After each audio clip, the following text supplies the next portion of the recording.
Okay, तो Jack Delhi counselling की registration start हो चुकी है और कई सारे स्टूडेंट्स ने फॉर्म भी भर दिया होगा, मतलब रजिस्ट्रेशन कर लिया होगा। तो यहाँ पे एक बहुत बड़ा चेंज हुआ है काउंसलिंग प्रोसेस में, वो मैं यहाँ पे डिस्कस करने वाली हूँ।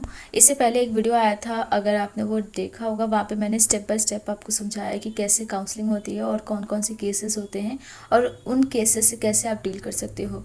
सो यहाँ पे जो एक चेंज हुआ है वो डिस्कस करेंगे।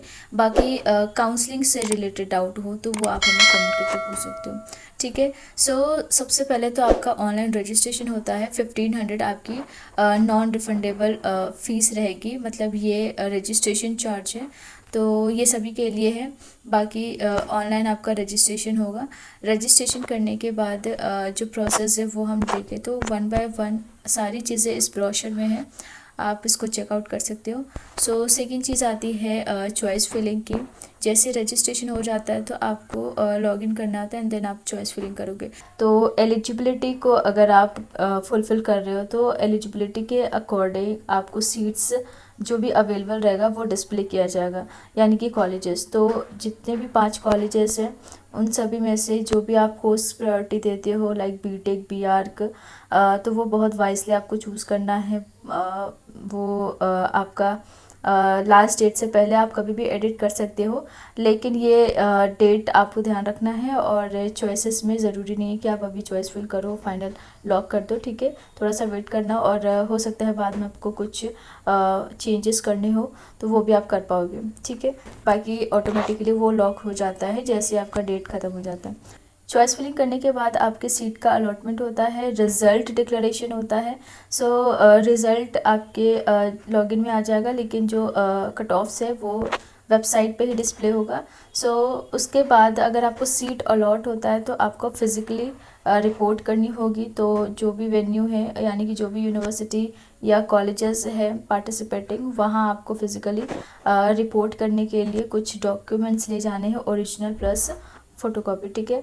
एंड यहाँ पे फिज़िकली रिपोर्टिंग के लिए देखो 95,000 रुपीज़ अमाउंट फ़ी करना है सीट एक्सेप्टेंस के लिए।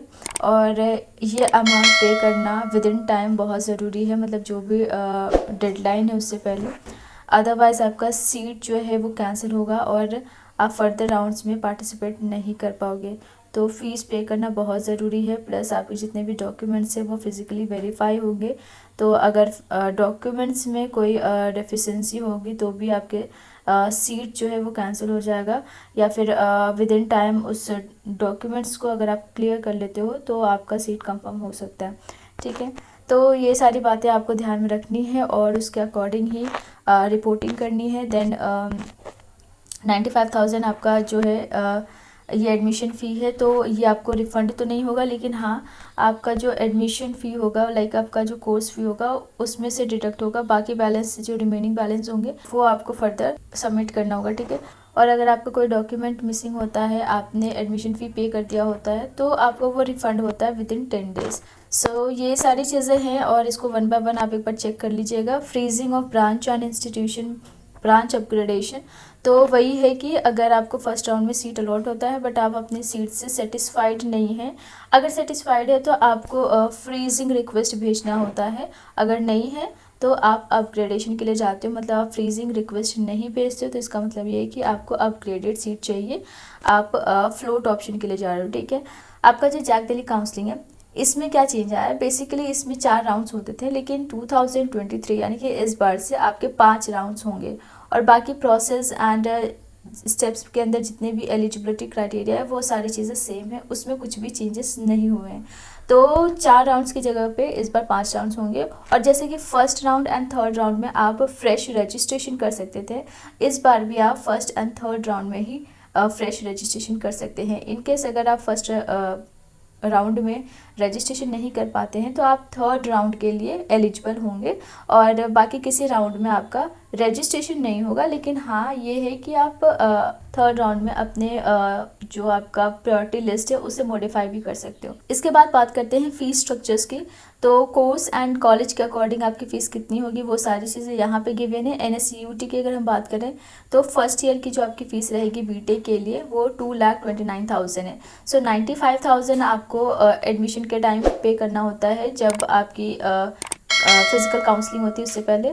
तो ये आपको डिडक्ट करके लाइक 1,34,000 आपको फर्दर पे करना होता है इंस्टीट्यूट को। ठीक है, तो ये आपकी रिमेनिंग बैलेंस है। इसी तरीके से आप BR के लिए चेक कर सकते हो, 1,45,000 आपको आफ्टर 95,000 पे के बाद पे करना होगा।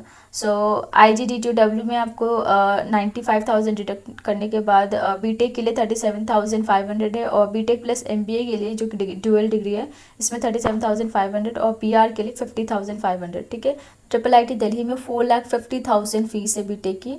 तो ये आप सेमेस्टर वाइज पे कर सकते हो। 95,000 डिडक्ट होने के बाद 1,42,000 first semester and second semester में 2,25,000 पे कर सकते हो। ठीक है, DSEU की फ़ीस आप दे सकते हो, आपको डिडक्शन के बाद 15,880 rupees SC ST PD category के लिए है, और 31,000 जनरल कैटेगरी अदर कैटेगरी के लिए। ठीक है, आप अकेडमिक वाइज यहाँ पे ईयर वाइज चेक कर सकते हैं, और कोई डाउट हो फीस में तो वो भी आप हमें कमेंट कर पाओगे। तो या आज के लिए बस इतना ही।